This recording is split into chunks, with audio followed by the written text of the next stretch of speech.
আজকে দিব আমি কাঁচা আমের আমসত্ত্ব। আমার মেয়ে কাঁচা আমের আমসত্ত্ব ভালো খায়, তার জন্য প্রথমে আমগুলো কেটে ধুয়ে নিলাম ভালো করে। নেওয়ার পর বুটা ছিঁড়িয়ে কেটে ধুয়ে নিলে পারে কষটা বের হয়ে যায়। তারপরে কেটেই দেখো জল দিয়ে ভালো করে ধুয়ে সেগুলোকে সিদ্ধ করে নিলাম। নিয়ে পুরা গলিয়ে এখানে যে আঁশগুলো থাকে ওগুলো বের করে দিতে হবে নেটের সাহায্যে কি ছাঁকনির সাহায্যে। তারপরে পুরো একদম জাল করে নিতে হবে। পুরো জাল করে নিলাম। নেওয়ার পর তারপরে দেখো এরকম হয়ে গেল। নামিয়ে নিলাম।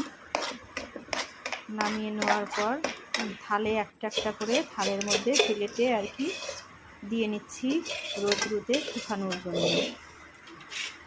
তো এভাবেই শুকিয়ে নিব, এভাবেই করে প্লেটে পুরো ছড়িয়ে দিব।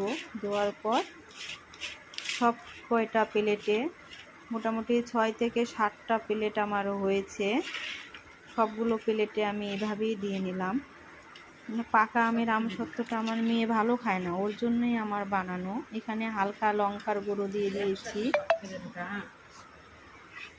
হালকা মিষ্টি মিষ্টি ঝাল ঝাল লাগবে খেতে, খুবই ভালো লাগে। কাঁচা আমের বানিয়ে দেখবা তোমরা, খুব ভালো লাগে।